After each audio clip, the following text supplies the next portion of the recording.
ونشهد أن سيدنا وشفيعنا ومولانا محمدا عبده ورسوله أرسله بالحق بشيرا ونذيرا وداعيا إلى الله بإذنه وسراجا منيرا صلى الله تعالى عليه وعلى آله وأصحابه وسلم تسليما كثيرا كثيرا. أما بعد فأعوذ بالله من الشيطان الرجيم.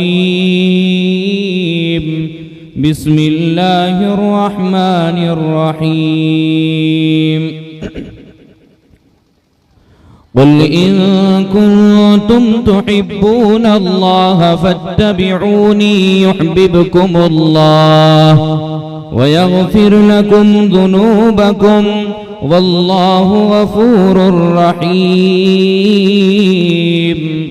وقال النبي صلى الله تعالى عليه وسلم: لا يؤمن أحدكم حتى أكون أحب إليه من والده وولده والناس أجمعين، أو كما قال عليه الصلاة والسلام.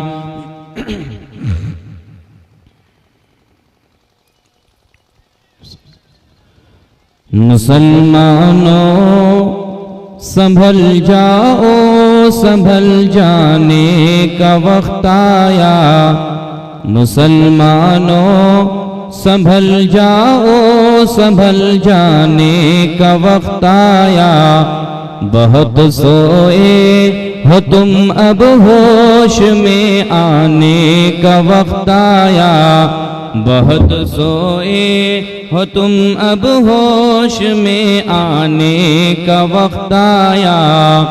بہت سوئے ہو تم اب ہوش میں آنے کا وقت آیا. جہاں سے 313 چلے تھے تم مسلمانوں، جہاں سے 313 چلے تھے تم مسلمانوں، انہی ماضی کی راہوں پر پلٹ جانے کا وقت آیا. انہی ماضی کی راہوں پر پلٹ جانے کا وقت آیا. مسلمانوں سنبھل جاؤ، سنبھل جانے کا وقت آیا. بہت سوئے ہو تم اب ہوش میں آنے کا وقت آیا. سنو یہ مسجد اقصی سے کیا آواز آتی ہے، سنو یہ روضہ اطہر سے کیا آواز آتی ہے.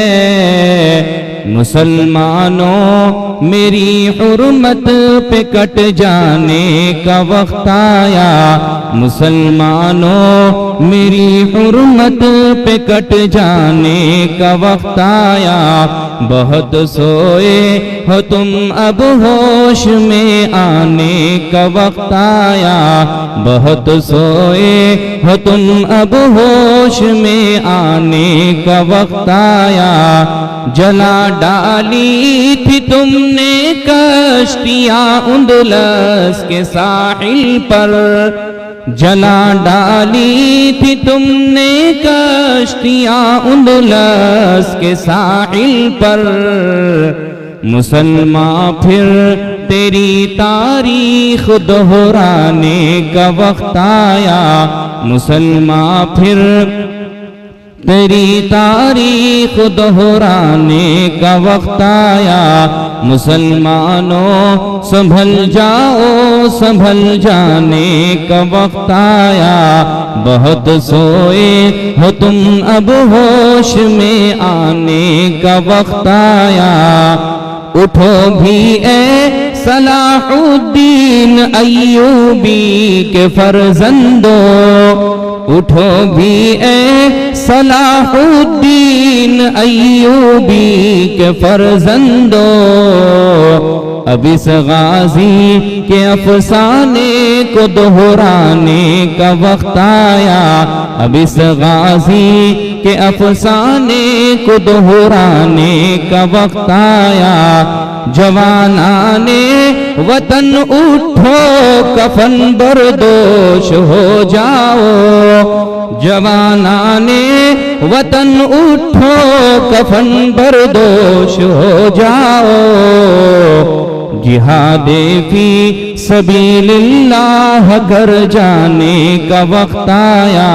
مسلمانوں سنبھل جاؤ، سنبھل جانے کا وقت آیا۔ بہت سوئے ہو تم اب ہوش میں آنے کا وقت آیا۔ صدر محترم، حضرات علماء کرام، میرے معزز بزرگوں، بھائیوں، جوانوں، عزیز بچوں، پردے میں بیٹھی عزت مآب امت کی خواتین اسلام، میری مائیں اور بہنیں، اللہ تبارک و تعالیٰ کا بہت بڑا احسان اور اس کا فضل ہے کہ اللہ تعالیٰ نے ہم سب کو دین کی نسبت سے جمع فرمایا۔ ہر سال آپ کا یہ پروگرام انعقاد ہوتا ہے اور ہر سال کی طرح ان سال بھی آپ نے جلسے کو سنوارا سجایا۔ نوجوانوں نے بڑی محنت کی، کاوشوں کے بعد یہ پروگرام یوں ہی آگے چلتا رہے گا انشاءاللہ۔ اصل خطاب تو حضرت مہمان مکرم کا ہونا ہے، میرے بعد بھی ہم سب کے چہیتے اور ناز سونگڑا، اڑیشہ کے آن بان شان، ہم سب کے مربی و کرم فرما، جانشین امیر شریعت اول و ثانی، طوطی ہند امام العیدین فضیلت الشیخ حضرت علامہ مولانا مفتی و قاری سید نقیب الامین برقی صاحب قاسمی دامت برکاتہم تشریف لا رہے ہیں، تھوڑی دیر میں اسٹیج پر آ جائیں گے۔ اس لیے جو حضرات ادھر ادھر منتشر ہیں، میں ان سے بڑی عاجزانہ درخواست کروں گا کہ اگر آپ نے اتنی محنت کے بعد، اتنی کاوشوں کے بعد، اتنے پیسے خرچ کر کے آپ نے جلسے کو سجایا سنوارا ہے، آپ اس کے مقاصد کو بھی کامیاب فرما دیجئے۔ میرے دوست بزرگوں، یہ جلسہ کرنا، دین کی محفلیں لگانا، میرے بھائی اصل تو یہ ہے عمل پر بات ہے۔ اگر عمل ہوگا تو پھر یہ جلسہ ہمارا کامیاب ہے۔ اس لیے جو حضرات ادھر ادھر منتشر ہیں، میں عاجزانہ درخواست کروں گا کہ وہ جلسہ گاہ میں تشریف لے آئیں۔ بہرحال میرے دوست بزرگوں، اللہ تبارک و تعالیٰ کا احسان ہے، اس کا کرم ہے کہ اللہ تعالیٰ نے ہم سب کو ایمان والا بنایا ہے۔ آج ہمارے اعمال پر اگر نظر ڈالیں، ہمارے اعمال ایسے نہیں ہیں جو دوست بزرگوں ہم اپنی زندگی پر ہر وہ کام کرتے ہیں جس میں اللہ اس کے رسول راضی نہیں ہے، وہ کام کر رہے ہیں، اور اسی بنیاد پر 1450 سال پیچھے میرے آقا نے فرمایا اعمالکم عمالکم، جیسے اعمال ہوں گے اور ہمارے سامنے اسی طرح بادشاہ مسلط کیے جائیں گے۔ میرے دوست بزرگ و جوانوں، اللہ کا احسان ہے کہ اللہ تعالیٰ نے ہمیں ایمان والے گھر میں پیدا کیا، ایمان والا بنایا ہے۔ آج ہمیں اس بات کا اندازہ نہیں ہے۔ میرے دوستو، مزید کرم یہ ہوا کہ اللہ تبارک و تعالیٰ نے اپنے حبیب سرور کونین جناب محمد الرسول اللہ صلی اللہ علیہ وسلم کا امتی بنایا ہے۔ وہ نبی جو پوری دنیا کے لیے رحمت، وہ نبی جو کائنات کے لیے رحمت، وہ نبی جو زمین والوں کے لیے رحمت، وہ نبی آسمان والوں کے لیے رحمت، کائنات کے ذرے ذرے کے لیے رحمت، جن کو قرآن کہتا ہے وَمَا أَرْسَلْنَاكَ إِلَّا رَحْمَةً لِلْعَالَمِينَ۔ اللہ کے نبی پوری کائنات کے لیے رحمت بن کر آئے۔ میرے دوستو اس نبی کے امتی ہم بیٹھے ہوئے ہیں، آج ہمیں اس بات کا احساس نہیں ہے، ایسی زندگی گزار رہے ہیں جیسا کوئی دیکھنے والا نہیں دیکھ رہا ہے۔ میرے دوستو زمین کے اندر جو ہم کر رہے ہیں ایک نہ ایک دن ہمیں اس کا حساب و کتاب بھی دینا ہے۔ یہ جلسہ اگر ہم سننے کے لیے آئے ہیں، کون سے مقرر کیسا خطاب کرتا ہے، کان کے سننے میں مزہ ہے، اس وجہ سے آئے ہیں، تو یاد رکھنا ہمارا آنا کامیابی کی دلیل نہیں ہے، بلکہ اگر ہم اس نیت سے آئے ہیں کہ جو بات مقررین حضرات کہیں گے، علماء بتائیں گے، ہم ان باتوں پر عمل کریں گے، دوستو ہماری زندگی کامیاب ہو جائے گی۔ صحابہ نے حضور کی بات مانی، صحابہ نے حضور کی بات پر لبیک کہا، چنانچہ روایت کے اندر آتا ہے ایک صحابی ہے، آپ صلی اللہ علیہ وسلم مدینہ منورہ میں آپ خطاب کر رہے ہیں، صحابہ سے خطاب کر رہے ہیں، اسی اثناء میں آپ نے دیکھا چند لوگ کھڑے ہوئے ہیں، آپ نے فرمایا اجلسو، بیٹھ جاؤ۔ یہ بات ایک صحابی دوڑے ہوئے آ رہے تھے، ان کے کان پر پڑتی ہے، ان کے کان میں آواز آئی کہ بیٹھ جاؤ، آپ نے اس زمین پر بیٹھ جاتے ہیں، ابھی مدینہ کے اندر داخل نہیں ہوئے تھے، آپ بیٹھ جاتے ہیں۔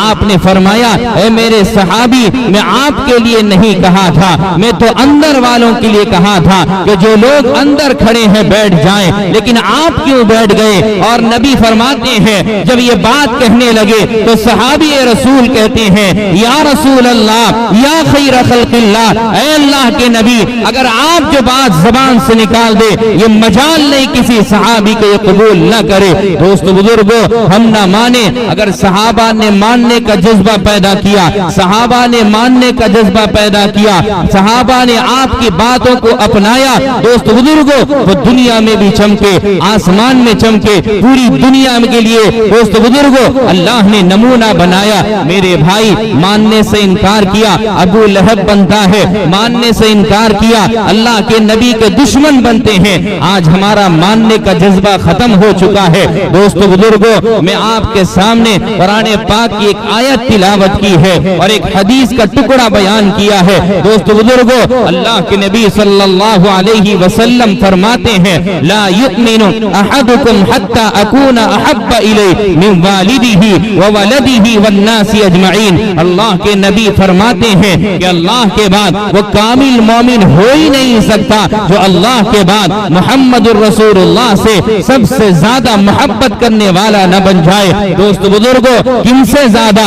ماں باپ سے زیادہ، اولاد سے زیادہ، دنیا کی ہر شے سے زیادہ آپ سے محبت کرنے والا ہو جائے۔ دوستو، آج ہم نام کا کہتے ہیں، ہم عاشق رسول ہیں، ہم محبت کرنے والے ہیں، ہماری زندگی کے فہرست اٹھا کر دیکھ لیجئے، کوئی سنت ہمارے گھروں کے اندر نہیں، کوئی طریقہ ہماری زندگی کے اندر نہیں۔ ہم کہہ رہے ہیں ہم نبی کے ماننے والے ہیں، ہم رسول کے ماننے والے ہیں، ہمارے دلوں کے اندر نفرت ہی نفرت ہے، ہمارے دلوں کے اندر نفاق ہی نفاق ہے، ہمارے دلوں کے اندر محبت نام کی کوئی چیز ہے ہی نہیں ہے۔ آج ہم دعویٰ کرتے ہیں رسول اللہ سے محبت کرنے والے، رسول اللہ سے تعلق رکھنے والے۔ میرے دوست بزرگوں، کیسی محبت تھی، کیسا تعلق تھا، میں آپ کو بتاؤں۔ اللہ کے نبی سرور کونین جناب محمد الرسول اللہ صلی اللہ علیہ وسلم مدینہ منورہ میں آپ خطاب کر رہے ہیں اور صحابہ موجود ہیں۔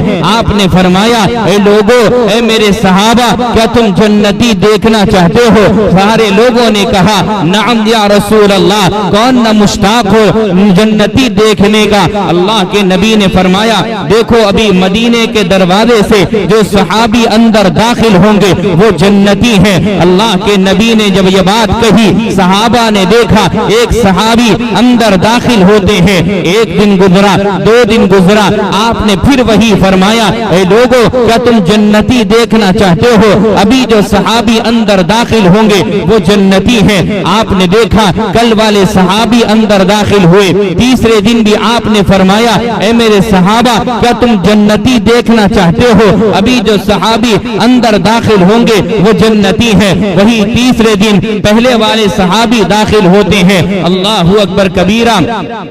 اللہ کے نبی نے جب یہ بات کہی، صحابہ بے چین و بے قرار ہوئے، صحابہ پریشان ہوئے، صحابہ کے اندر یہ جذبہ پیدا ہوا، کون سا ایسا عمل کرتا ہے، کون سا ایسا عمل کرتے ہیں جس کی بنیاد پر میرے اور آپ کے آقا امام الانبیاء جناب محمد الرسول اللہ صلی اللہ علیہ وسلم دنیا میں جنتی ہونے کی بشارت دی ہے۔ صحابہ پریشان آپ کے پاس آئے اور آ کر کہنے لگے، اے اللہ کے نبی ہمیں اجازت دیجیے، ہم یہ دیکھنا چاہتے ہیں وہ کون سا ایسا عمل کرتے ہیں جس کے بنیاد پر آپ نے جنتی ہونے کی بشارت دی ہے۔ اتنا کہنا تھا، آپ نے اجازت دے دی۔ چند صحابہ گئے، ان کے یہاں مہمان بنتے ہیں۔ مہمان بننے کے بعد آپ نے دیکھا کون سا ایسا عمل کرتے ہیں، کون سا ایسا اعمال کرتے ہیں جس کے بنیاد پر جنتی ہونے کی بشارت دی گئی ہے۔ اتنا کہنا تھا، آپ رہتے ہیں، مہمان بنتے ہیں، ایک دن رہے، 2 دن رہے، 3 دن رہے، جب جانے کا وقت ہوا تمام صحابہ پوچھنے لگے، جو ساتھی ان کے مہمان بنے تھے وہ پوچھنے لگے، اے میرے دوست، اے میرے رفیق، ہمیں بتائیے آپ کون سا ایسا عمل کرتے ہیں جس کے بنیاد پر اللہ کے نبی نے جنتی ہونے کی بشارت دی ہے۔ وہ صحابی کہتے ہیں، کہا کہ ہم نے تو کوئی ایسا عمل نہیں دیکھا۔ وہ صحابی کہتے ہیں، آپ نماز پڑھتے ہو، ہم بھی نماز پڑھتے ہیں، آپ روزہ رکھتے ہو، ہم بھی روزہ رکھتے ہیں، آپ تلاوت کرتے ہو، ہم بھی تلاوت کرتے ہیں، آپ ذکر کرتے ہو، ہم بھی ذکر کرتے ہیں، کوئی ایسا خاص عمل نہیں ہے۔ تاکہ لوگوں نے بتایا، کہا کہ نہیں، کون سا عمل ایسا کرتے ہو جس کے بنیاد پر اللہ کے نبی نے جنتی ہونے کی بشارت دی ہے؟ آپ فرماتے ہیں، اے میرے رفیق سنو، میں کوئی ایسا خاص عمل نہیں کرتا، ایک عمل ہے جس کے بنیاد پر ہو سکتا ہے میرے اور آپ کے آقا نے جنتی ہونے کی بشارت دی ہے۔ فرمایا وہ کون سا عمل ہے؟ کہا کہ وہ عمل یہ ہے، کہا کہ جب رات کا آخر حصہ ہوتا ہے، سونے کا وقت ہوتا ہے، مصلی بچھاتا ہوں، وضو کرتا ہوں، 2 رکعت نماز پڑھتا ہوں، دونوں ہاتھ کو اوپر اٹھاتا ہوں، اے پوری دنیا کو بنانے والے اللہ، اے مجھے پیدا کرنے والے اللہ، کائنات کے ذرے ذرے کو پیدا کرنے والے اللہ، اے اللہ، اے پوری دنیا کو بنانے والے اللہ، ایک دعا کرتے ہیں کہ اے اللہ، آج دن بھر کے اندر جس نے مجھے ستایا ہے، جس نے مجھے تکلیف دی ہے، جس نے مجھ پر ظلم کیا ہے، جس نے مجھے گالیاں دی ہے، جس نے مجھے الزام لگایا ہے، اللہ تیری رضا کے خاطر میں سب کو معاف کرتا ہوں، اس دل کو صاف رکھتا ہوں، اس دل کے اندر کسی کے لیے بغض نہیں رکھتا، اس دل کے اندر کسی کے لیے نفرت نہیں رکھتا۔ فرمایا اس دل کو صاف کرنے کے بنیاد پر اللہ کے نبی نے جنتی ہونے کی بشارت دی ہے۔ میرے بھائی آج کون ہے بھائی بھائی کو معاف کرنے پر نہیں، بھائی بہن کو معاف کرنے کو تیار نہیں، میرے دوست بزرگوں، پڑوسی پڑوسی کو معاف کرنے کو تیار نہیں، ایک دوسرے کے دشمن بنے بیٹھے ہیں، ایک دوسرے کو گالی دیتے ہیں، ایک دوسرے کے میرے دوست بزرگوں سارے لوگ اس کے نقطہ چینی کرنے میں لگے ہوئے ہیں۔ آج میرے بھائی میرے دوست بزرگوں یاد رکھو، اگر ہم نے رسول اللہ کے طریقے کو اپنایا، اگر ہم نے رسول اللہ کی سنت پر اپنی زندگی گزارنے والے بنے، آج دیکھو اللہ کی رحمتیں اترتا دیکھو گے۔ میرے بھائی آج ہماری زندگی سے، ہمارے گھروں سے قرآن کی تلاوت نہیں، سنت رسول نہیں، ہماری زندگی سنت و شریعت کے مطابق نہیں، جس کی وجہ سے آج ہر آدمی پریشان ہے، ہر انسان پریشانی کے عالم میں زندگی گزار رہا ہے۔ میرے بھائی یاد رکھو، اللہ کے نبی سرور کونین جناب محمد الرسول اللہ صلی اللہ علیہ وسلم کے ہم اور آپ امتی بیٹھے ہیں، اللہ کے برگزیدہ بندے بیٹھے ہیں۔ میرے بھائی اگر گناہ کر کر کے اپنی زندگی ختم ہو گئی، زندگی کے اس دہلیز تک پہنچ گئے جہاں سے اب ہمیں لگتا ہے اب ہمارا آخری وقت چل رہا ہے، اب ہم اللہ کو پیارے ہونے والے ہیں، یاد رکھو آپ میرے دوستو مایوس نہ ہونا، لا تقنطوا من رحمت اللہ، اللہ کی رحمت بڑی وسیع ہے، میرے بھائی آؤ توبہ کرو، سچی توبہ کرو، پکی توبہ کرو، آئندہ گناہ نہ کرنے کا پکا عزم ارادہ کرو۔ میرا اللہ کہتا ہے یا ایھا الذین آمنوا توبوا الی اللہ توبۃ نصوحا عسى ربکم ان یکفر عنکم سیئاتکم ویدخلکم جنات تجری من تحتها الانہار۔ اللہ کہتے ہیں اگر کوئی بندہ سچی توبہ، پکی توبہ، آئندہ گناہ نہ کرنے کا پکا عزم ارادہ کر لے گا، اللہ فرماتے ہیں میں اس کے گناہوں کو معاف کر دوں گا۔ کیسے معاف کروں گا؟ الا من تاب وآمن وعمل عملا صالحا۔ فرمایا کہ صرف گناہوں کو معاف نہیں کروں گا بلکہ گناہوں کو نیکیوں میں تبدیل کر دوں گا۔ میرے بھائی اللہ کی رحمت بڑی وسیع ہے، اللہ کی طاقت بڑی وسیع۔ فرمایا حضرت موسیٰ علی نبینا علیہم الصلاۃ والسلام فرماتے ہیں کہا کہ میں نے اللہ سے فرمایا، میں نے اللہ سے کہا موسیٰ کلیم اللہ ہے، اللہ مجھے وہ آدمی دکھا جو اپنے دل کے اندر بغض اور عناد رکھتا ہے، اللہ مجھے وہ آدمی دکھا جو سب سے زیادہ تجھے مغضبین، تو جو سب سے زیادہ دل کے تیرے اندر، دلوں کے اندر نفرت رکھنے والا، بغض رکھنے والا، عداوت رکھنے والا۔ دوست بزرگوں، اللہ نے حضرت موسیٰ سے کہا دیکھو بھائی اگر تم گھر سے نکلو گے جس انسان پر تمہاری نظر پڑے گی سب سے پہلے وہ میرا مغضبین ہے، بغض رکھنے والا ہے، اللہ کا نافرمان ہے۔ حضرت موسیٰ نکلتے ہیں، ایک شخص پر نگاہ پہنچتی ہے، دیکھا کہ یہ تو اللہ کا مغضبین، یہ تو بغض رکھنے والا، عناد رکھنے والا، نفرت رکھنے والا، اللہ کا نام نہ لینے والا شخص ہے۔ پھر آپ آتے ہیں، پھر اللہ سے پوچھنے لگے اے اللہ تیرا محبین کون ہے؟ تیرے محبین سے میری ملاقات کرا دے، تجھ سے محبت کرتا ہے، تجھ سے تعلق رکھتا ہے، تیرے ہر بات پر لبیک کہتا ہے، اے اللہ مجھے اس انسان سے محبت ملاقات کروا دے۔ جب اتنا کہنا تھا حضرت موسیٰ، اللہ نے فرمایا اے موسیٰ کل جو سب سے پہلے نکلے گا تیری نظر جس شخص پر پڑے گی وہ شخص میرا محبین ہے، وہ شخص مجھ سے محبت کرنے والا ہے، وہ شخص مجھ سے تعلق رکھنے والا ہے، وہ شخص میرا محبوب ہے۔ حضرت موسیٰ علی نبینا علیہم الصلاۃ والسلام نکلے ہیں، فرمایا دیکھا وہی شخص ہے جو کل اللہ کا نافرمان تھا، جو کل جس سے میری ملاقات ہوئی تھی، اپنے دل پر بغض رکھنے والا، اپنے دل میں نفرت رکھنے والا، وہی شخص سے ملاقات ہوتی ہے۔ جب میرے دوست بزرگوں حضرت موسیٰ نے دیکھا اللہ سے پوچھنے لگے، موسیٰ کلیم اللہ ہے، اللہ سے بات کرنے والے، اللہ سے ہم کلام کرنے